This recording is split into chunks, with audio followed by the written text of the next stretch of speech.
What if we told you that one of Africa's poorest countries just cleared an astonishing $4.79 billion debt without a single dollar from the West? Unbelievable, right? Yet that's exactly what Burkina Faso has done, boldly rewriting the rules and declaring to the world, we don't need Western aid. This nation, often overlooked on the global stage, is proving that Africa can stand tall without foreign crutches. So the real question is, why do we still cling to the myth that Africa can't survive without Western help? For decades, the West painted Africa as helpless and dependent, but Burkina Faso just shattered that narrative by paying off its national debt entirely on its own terms. Imagine that, a country once dismissed as impoverished, now taking charge of its financial destiny. How did they pull this off? Let's dig deeper. Burkina Faso's Prime Minister, Dr. Apollinaire Guillaume Tembela, stunned the world by announcing the full repayment of $4.79 billion in domestic debt. No IMF rescue packages, no World Bank loans, no Western handouts, just pure economic sovereignty. This wasn't just a financial move, it was an act of defiance, a declaration of independence from the grip of global financial institutions. Rather than begging for help, Burkina Faso turned inward to its people, its markets, and its growing national pride. The government began issuing bonds to local investors, banks, and businesses, giving citizens the opportunity to invest directly in their nation's recovery. It was a bold strategy, one built on trust and confidence. In a region long defined by dependency, Burkina Faso sparked a new mindset that true power lies in homegrown solutions. Investor trust skyrocketed, and local capital became the key to national progress. By focusing on domestic financing, Burkina Faso transformed debt into a tool for economic self-reliance. This shift didn't just pay the bills. It ignited a new sense of pride, unity, and belief in what Africa can achieve on its own.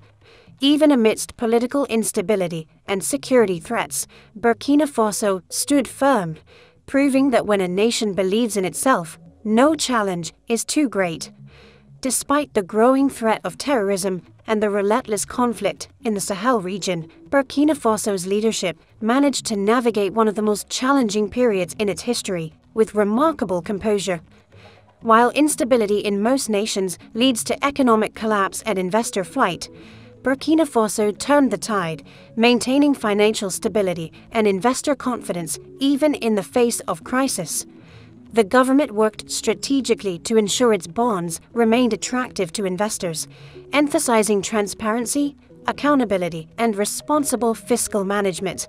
Under the guidance of Prime Minister Apollinaire Guillaume Tembela, Burkina Faso demonstrated that resilience and discipline could triumph even in the harshest conditions.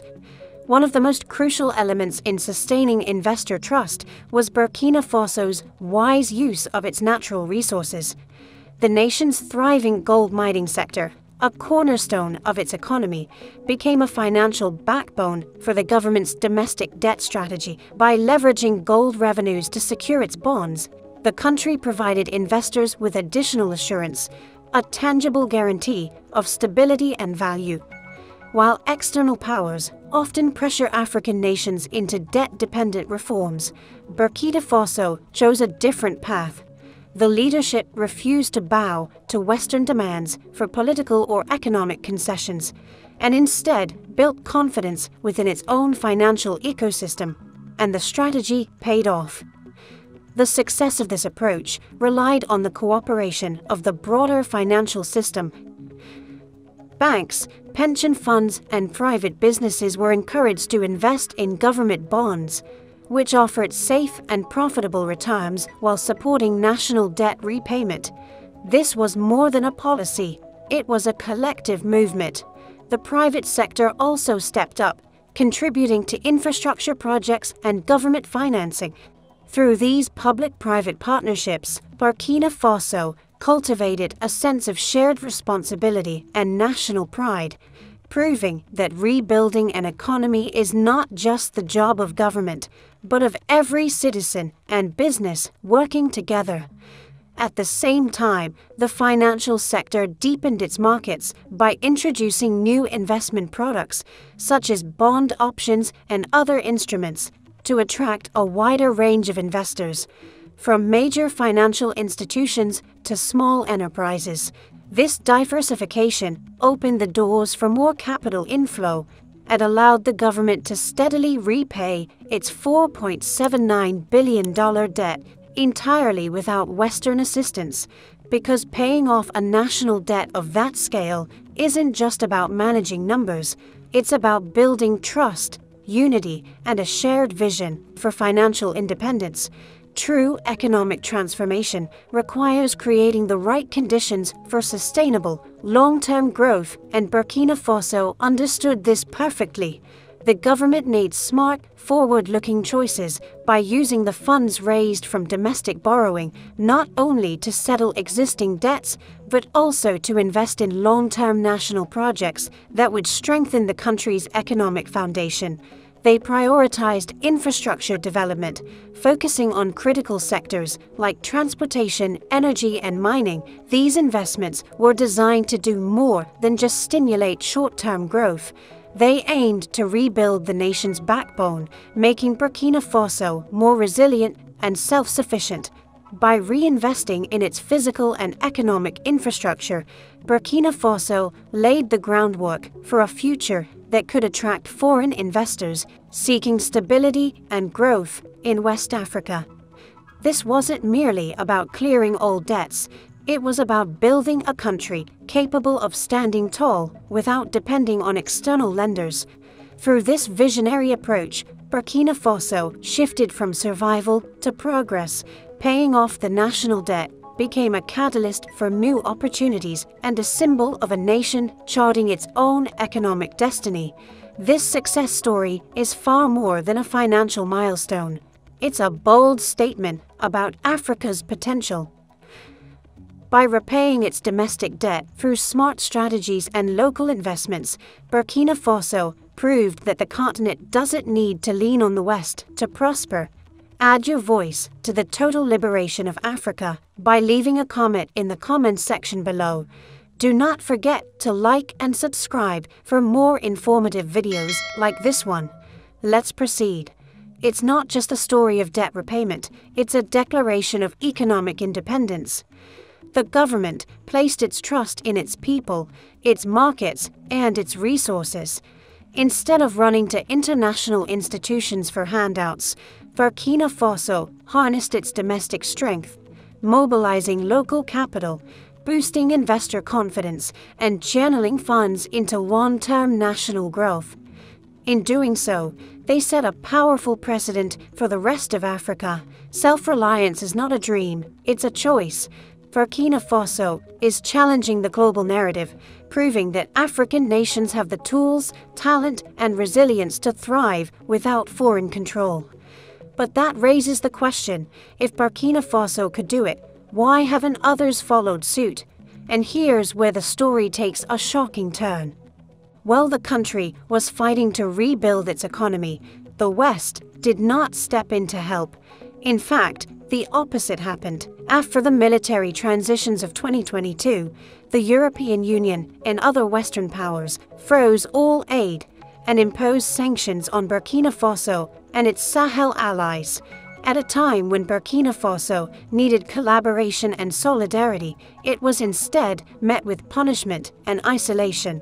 Western nations suspended vital development funds and financial support, hoping to pressure the country into political and economic submission. Yet, despite being abandoned and sanctioned, Burkina Faso stood firm, proving that true sovereignty comes not from foreign aid, but from self-belief, unity, and strategic leadership. The message from the West was unmistakable: play by our rules or pay the price. The sanctions imposed on Burkina Faso weren't mere diplomatic gestures. They were part of a calculated strategy designed to destabilize the country and pressure its leaders into submission. The aim was clear: force the military-led government to step down, restore the Western-backed status quo, and re-establish the cycle of dependency that had defined much of Africa's relationship with the West for decades. By crippling the nation's economy, they hoped to turn the people against their own leadership and push the country back into compliance. But what happened next shocked everyone. Instead of collapsing under sanctions or begging for aid, Burkina Faso defied the odds under the leadership of President Ibrahim Traoré. The government made a historic choice to take full control of its destiny. They didn't plead for forgiveness. They didn't wait for Western approval. They chose to stand tall and self-sufficient. This wasn't a reckless reaction. It was a strategic and deliberate act of independence.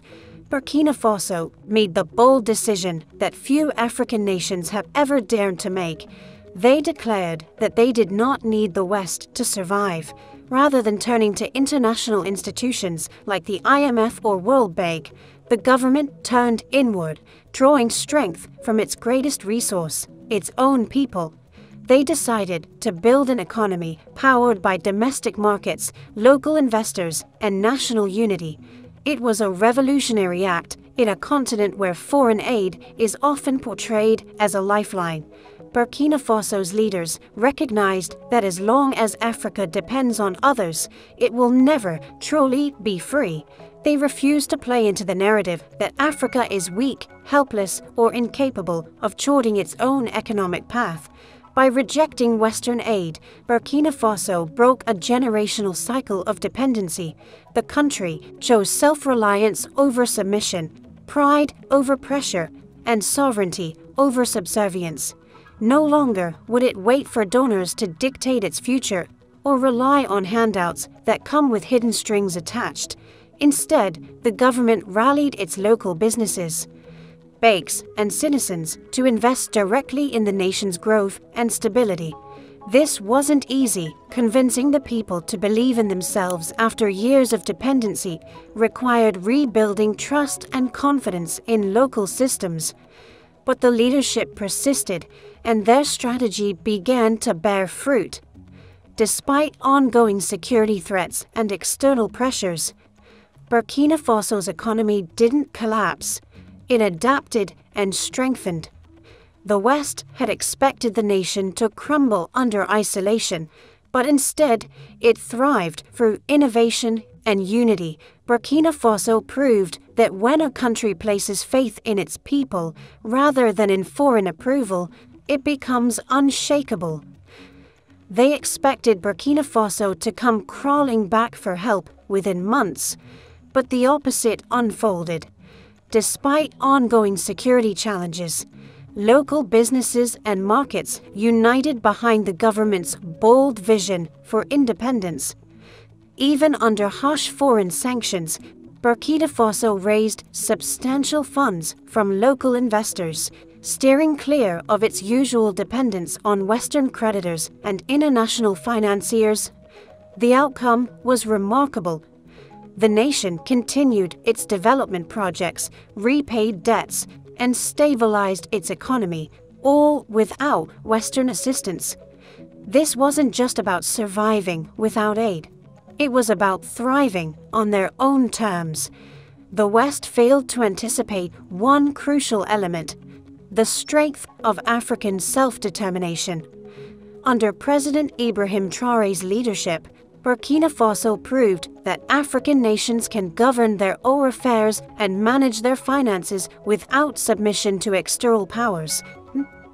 The message was clear: Africa doesn't need to rely on Western countries or financial institutions to stand tall.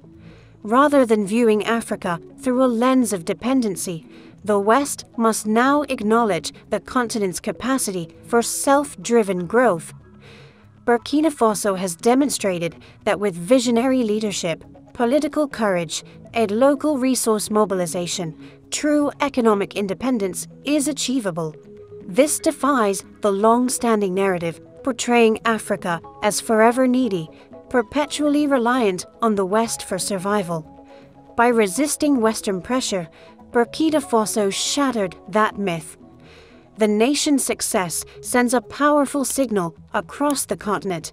African countries can reclaim control of their economies and resources.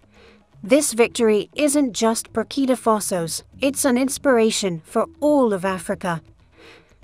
The question now is, why do so many African countries still cling to Western aid as though it were their only lifeline? The uncomfortable truth is that this dependency benefits the West far more than Africa. For decades, Western powers have maintained systems designed to extract Africa's wealth, while keeping the continent indebted and reliant. From loan repayments to multinational profits, Africa's dependence has served Western interests perfectly, but Burkina Faso has broken that cycle, showing that a different path is possible, one built on local innovation, resilience, and unity. The challenge to other African nations is simple, yet profound. Will they dare to follow? Will they break free from dependency and build economies that serve their people, not foreign interests? Burkina Faso's story is not an anomaly. It's a roadmap for economic freedom. The path is difficult, the risks are real, but the potential is undeniable. Africa already has what it needs: the resources, the people, and the will.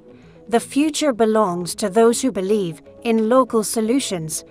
By strengthening local markets, utilizing domestic capital, and building trust with homegrown investors, African nations can begin breaking their dependence on the West. However, the greatest obstacle lies not in resources, but in mindset. Too many African countries still believe survival depends on Western support. Burkina Faso has already proven otherwise. Nations with vast potential like Nigeria, South Africa, and others have the capacity to stand on their own, free from the weight of foreign debt. The real question is, why hasn't this shift happened yet? Why do African leaders continue to submit to Western influence and seek financial assistance that only tightens the chains of dependency? The answer is simple. It's time to look inward. Invest in your people, empower your markets, and harness your own resources. Africa doesn't need handouts. It needs self-belief and unity. So the choice remains: will African nations keep following the West's playbook, or will they rise, take control, and chart their own destiny? Is Africa ready to break free and build its self-reliant future? Tell us what you think in the comment section below. And please do not forget to like and subscribe for more.